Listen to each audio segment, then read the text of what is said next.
Dan kalau kita mau melihat fakta juga teman-teman ya, mereka juga sering menjelek-jelekkan dakwah Salafi ini di kajian-kajian mereka. Mau faktanya? Wahabi itu kurang ajar, Wahabi itu setan alas, Wahabi itu kurang ajar, Wahabi itu setan alas, Wahabi itu ya macam-macam.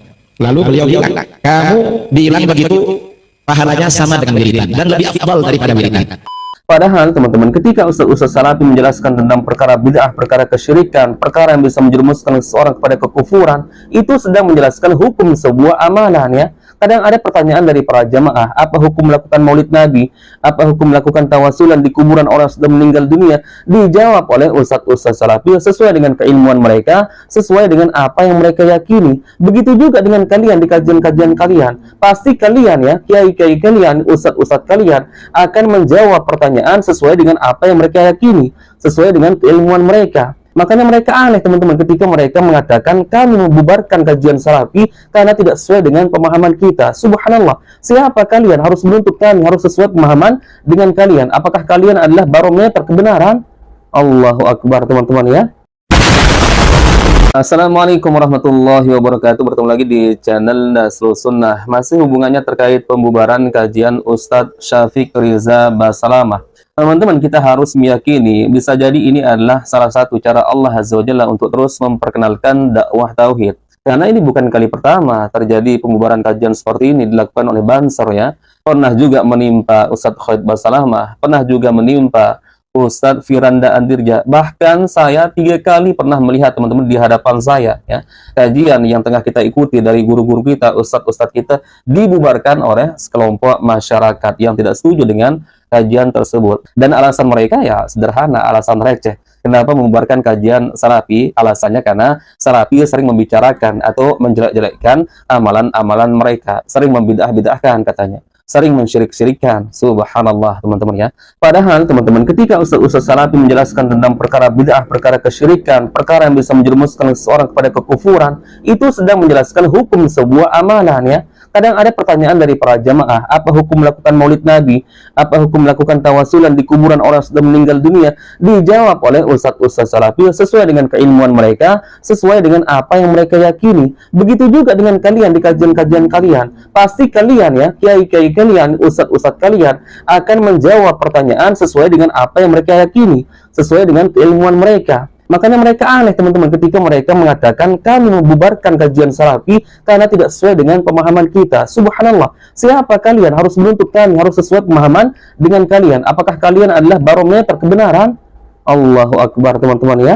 Dan kalau kita mau melihat fakta juga teman-teman ya, mereka juga sering menjelek-jelekkan dakwah Salafi ini di kajian-kajian mereka. Mau faktanya? Contoh, Said Akil Siraj ya, kiai mereka pentolan dari NU pernah mengatakan semakin panjang jenggot, semakin orang tersebut menjadi goblok karena kecerdasannya ketarik oleh jenggotnya yang semakin panjang. Ini subhanallah ya. Yang paling penting lagi, yang paling serius lagi, orang berjenggot itu mengurangi kecerdasan. Dari syarat yang sebenarnya untuk mendukung kecerdasan otak ketarik oleh untuk memanjangkan jenggot. Semakin panjang, semakin goblok. Said Akil Siraj di sini teman-teman bukan hanya sedang membantah dakwah Salafi, tapi dia sedang menjelek-jelekkan sunnah Nabi SAW ya. Karena jenggot itu adalah sunnah Nabi ya. Rasulullah mengatakan khaliqul musyrikin afusawa ribawa auful liha. Selisihilah orang-orang musyrikin dengan cara memanjangkan jenggot kalian dan potong kumis kalian. Ini sunnah Nabi SAW teman-teman ya. Kemudian Idrus Ramli juga pernah mengatakan di majelisnya teman-teman, mengutip perkataan seorang ulama katanya. Jadi ulama tersebut mengatakan di hadapan murid-muridnya atau para jamaahnya, sebelum ulama tersebut membuka majelisnya, maka ulama tersebut mengajak kepada para jamaah atau muridnya untuk mencaci maki Wahabi. Wahabi itu setan alas, Wahabi itu hantu air. Katanya lebih afdol mencaci maki Wahabi dibandingkan dengan wirid-wirid kepada Allah Azza wa Jalla. Abul Aziz itu sebelum mengajar biasanya mengajak murid-muridnya bersama-sama memaki-maki Wahabi. Wahabi itu kurang ajar, Wahabi itu setan alas, Wahabi itu ya macam-macam. Lalu beliau bilang, kamu bilang begitu pahalanya sama dengan wiridan dan lebih afdal daripada wiridan. Menyebut Wahabi itu hantu banyu lebih afdal daripada wiridan. Mengapa? Biar umat Islam tahu kalau Wahabi memang hantu air. Kemudian tuduhan juga yang dilayangkan kepada Salafi adalah teroris, khawarij. Seperti siapa misalkan Islah Bahrawi. Bahwa penyebab aksi-aksi kekerasan di seluruh dunia yang mengatasnamakan Islam Salah satu penyebab utamanya adalah ajaran Wahabi yang anti terhadap perbedaan, yang gelisah oleh berbagai perbedaan, yang cenderung menghakimi keyakinan-keyakinan orang lain yang berbeda. Mana ada teman-teman orang-orang Salafi ini menjadi teroris. Adapun yang katanya alumni teroris yang pernah dipenjara, teman-teman, mengaku pernah mempelajari kitab Syekh Muhammad bin Abdul Wahab. Sangat gampang jawabannya, ya.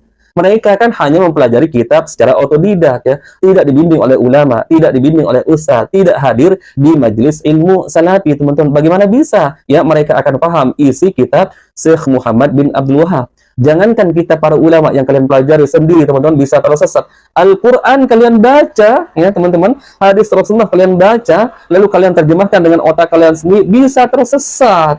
Jadi jangan salahkan buku-buku dari Syekh Muhammad bin Abdul Wahab. Makanya kalian harus hadir di kajian salafi. Contoh seperti kita. Coba sebutkan saya, ya. Siapa Ustadz salafi yang pernah berurusan dengan urusan terorisme, ya?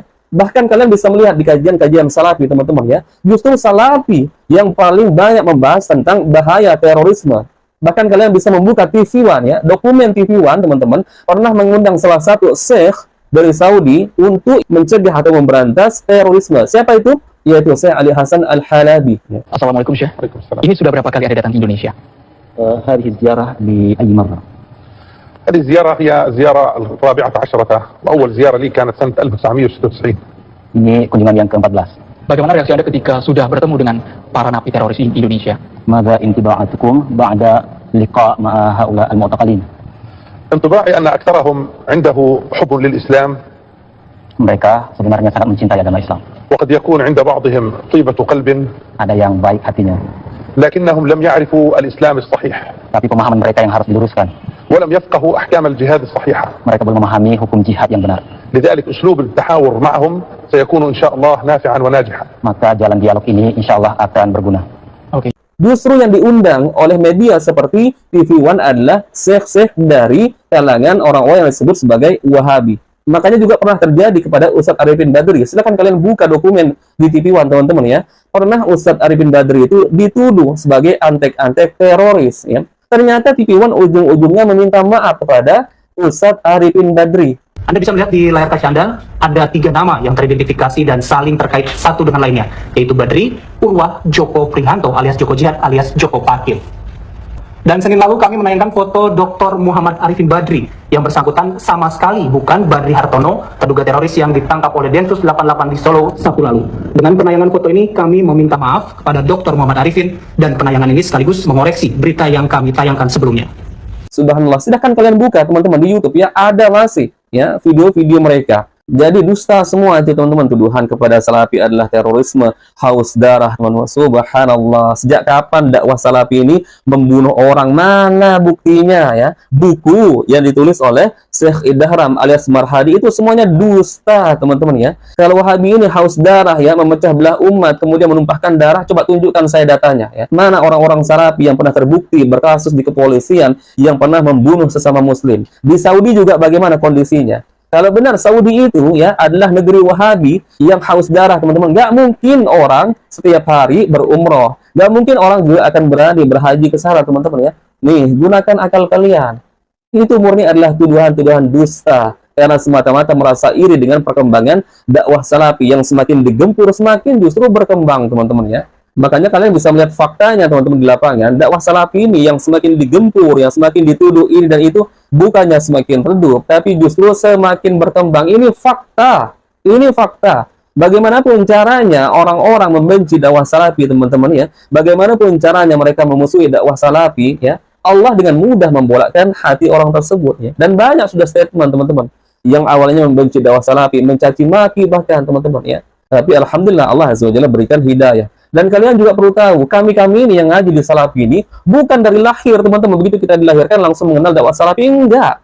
Sama dengan saudara-saudara muslimin kita yang lain juga, teman-teman, ya. Kami juga melakukan ritual bersanji, ya. Ikut juga Maulid Nabi, ikut juga Isra Mi'raj, berzikir juga dengan zikir jamaah, ya. Tahlilan, ya, 3 hari, 7 hari, 40 hari, 100 hari, sampai 1000 hari, itu pernah kami lakukan semua. Jadi kami nggak perlu diajarkan, teman-teman, ya. Nggak perlu dijelaskan, ya. Nggak perlu dijelaskan karena kami juga pelakunya. Subhanallah.